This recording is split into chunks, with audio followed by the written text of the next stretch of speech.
In a city where image means everything, one man decided to strip it all away, to find out what people are really made of when they think you're nobody. The glowing skyscrapers of Manhattan, taxis buzzing, rain softly falling, luxury hotel lobby, marble floors, soft piano music playing, staff buzzing with fake smiles. Clara Hayes is behind the front desk, tapping away on her computer. Clara, muttering, ugh, another night shift. Where do these people even come from? Her coworker, Ryan, bellboy, leans over casually. Ryan, you always complain till someone rich walks in and tips you 100. Clara, smirking. Exactly. I'm here for diamonds, not drama. Then, the front doors slide open. In walks a tall man in a soaked hoodie, jeans, old boots. He's drenched, tired, quiet. He carries no bag, no umbrella, just a phone in his hand. Clara eyes him from top to bottom, unimpressed.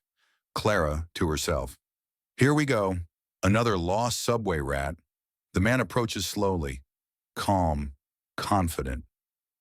Darius, calm voice. I'd like a room, just for the night. Clara, frowning. This is the Grand Crest, sir. Rooms start at $1,200 a night. You sure you're in the right place? Darius. Yes. He pulls out a sleek black metal credit card and places it on the counter. Clara freezes for a moment, then quickly swipes it.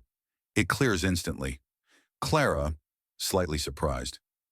Okay, I guess the card's real. Darius, smiling slightly. Everything is. Even me. Clara, typing quickly. All right then, Mr. E. Williams? Darius. That'll do. She assigns him room 714, the worst room available. Window facing a brick wall, radiator busted, noisy HVAC nearby.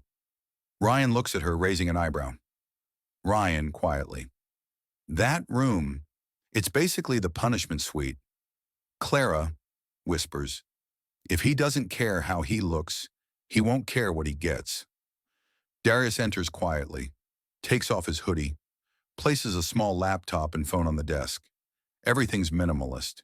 He taps a hidden icon on his phone. Surveillance activated. Hidden audio recording in progress. Darius to himself. Let's see how far the rot goes.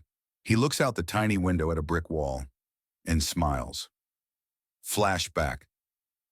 Years earlier.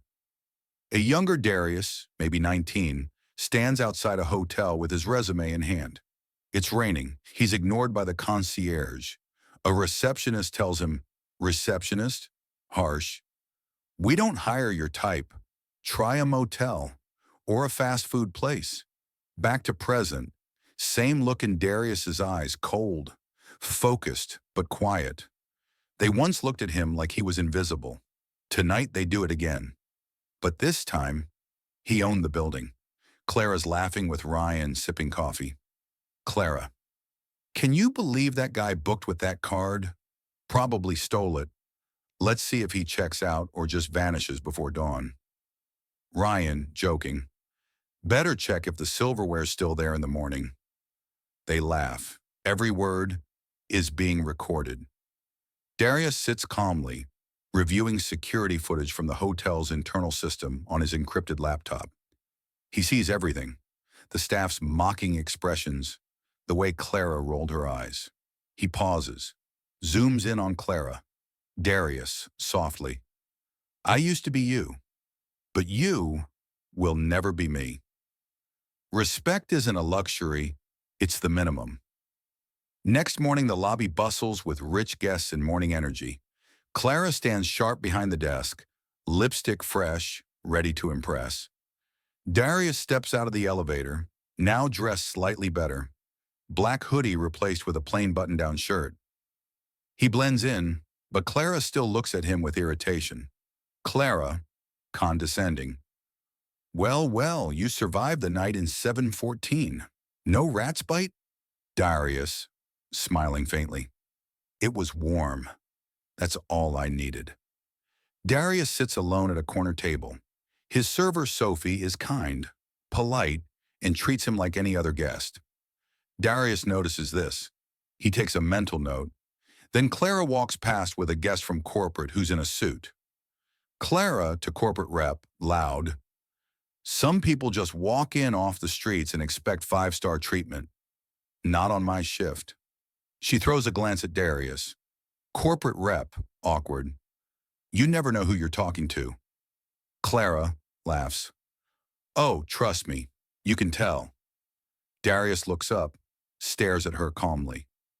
Darius meets discreetly with Harold, the hotel's actual general manager, who knows Darius's true identity. Harold, nervous. Sir, your presence here is unexpected. We weren't informed you'd be checking in. Darius, calm but firm. I don't need to announce myself in a place I own. I came for the truth. Harold. About what? Darius, coldly. About your staff, and why the service ratings have tanked in the last 3 months. Harold. We've had complaints, mostly about Clara and a few others, but she's popular with upper staff. Darius. Popularity is not a measure of integrity. I want to see her under pressure. No one tells her who I am. Harold nods silently. Clara checks her reflection in a compact mirror. She has a dinner date with the hotel's head of marketing, then walks in a woman, elderly, well-dressed, but soft-spoken. Woman, politely. Excuse me, dear. I booked through the phone, but they said the suite might not be available. Clara, distracted. Yeah, what's your name? The woman gives her name. Clara, checking computer. You're not in the system. That's not my fault. Maybe you should have booked online. Woman. They told me. Clara, cutting her off. Well, they told you wrong. There's a line behind you. Please step aside. Darius watches silently from a nearby lounge seat. Darius reviews the recording of that incident. His face hardens. He picks up his phone. Darius. Have Sophie bring a personal meal to room 714 and tell Harold, I want Clara on the night shift tomorrow. Alone. Sophie arrives with a tray. She's sweet, gentle, and respectful. Sophie, smiling. Mr. Williams? Sorry, sir. Here's your dinner. I added the creme brulee. It's my favorite. Darius, grateful. Thank you, Sophie. You always treat people right. Sophie. We all deserve that. My mom says kindness doesn't cost you anything, but it buys everything. Darius stares at her for a moment. Something clicks. This girl is everything Clara isn't. Clara scrolls through Instagram. Designer bags, fancy cocktails, expensive heels. Her phone buzzes. Message from Harold. You're assigned night shift tomorrow. Guest request. Clara groans. Clara. Are you kidding me? That loser asked for me? Flashback 6 months earlier. A younger Clara at an HR meeting.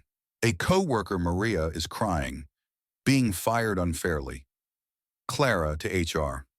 I told you she was stealing. You can't keep dead weight around. Maria crying. I was helping guests who couldn't speak English. You were the one who... Clara, cold. They believed me. That's all that matters. Darius stands at the window. What do people become when no one's watching? And what do they reveal when they think you're powerless? He closes the curtains. Everything goes dark. It's late.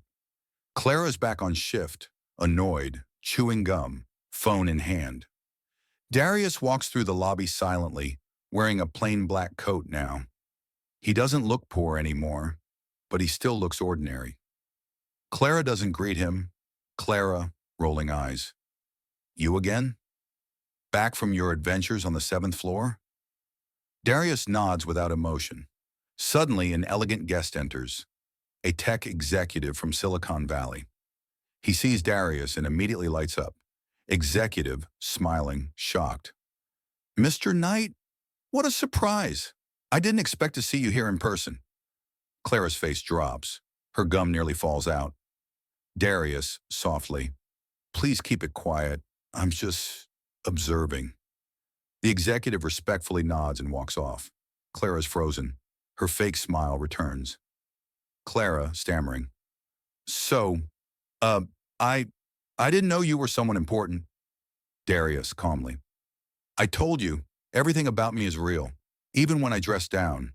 Darius and Harold watch hotel recordings, Clara's mocking comments, her dismissive attitude, her past complaints. Harold, nervous. We knew she was a little sharp, but not this bad. Darius. Sharp is honest. This is arrogant. This is rot. Harold. What do you want to do? Darius. I want every staff member who treats people with dignity rewarded, and I want the others tested harder. Sophie, the kind server, is called into Harold's office. She thinks she's in trouble. Harold. You've been promoted, guest services supervisor. Sophie, shocked. I don't understand. Darius, smiling. You treat every guest like they're worth something. You don't need to understand kindness. You live it. Clara's fuming. She just learned that Sophie, who she often mocked, got promoted. She checks her phone.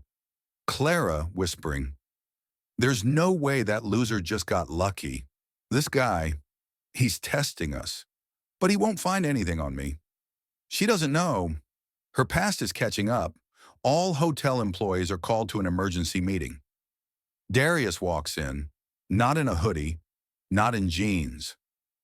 Now he's in a tailored charcoal suit, Rolex on his wrist, flanked by Harold and two corporate VPs.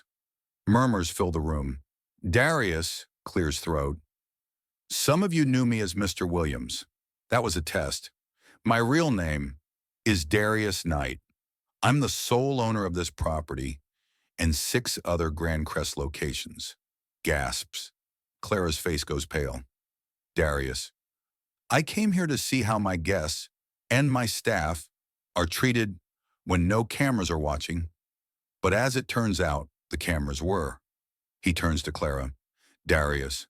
Miss Hayes, you gave me the worst room. You mocked guests, bullied your coworkers, lied to management. And 6 months ago, your complaint cost a good woman her job. That woman, Maria, has been rehired. You are dismissed. Clara's mouth opens, but no words come out. Clara. You can't just... Darius, coldly. I can, and I just did. Security steps forward. Clara storms out, defeated. Clara exits into the city. No limo, no fans, just noise and reality. Inside, the staff claps for Sophie as she takes her new role with quiet grace. Darius stands in room 714 one last time. He looks at the window facing the brick wall. He smiles. Darius.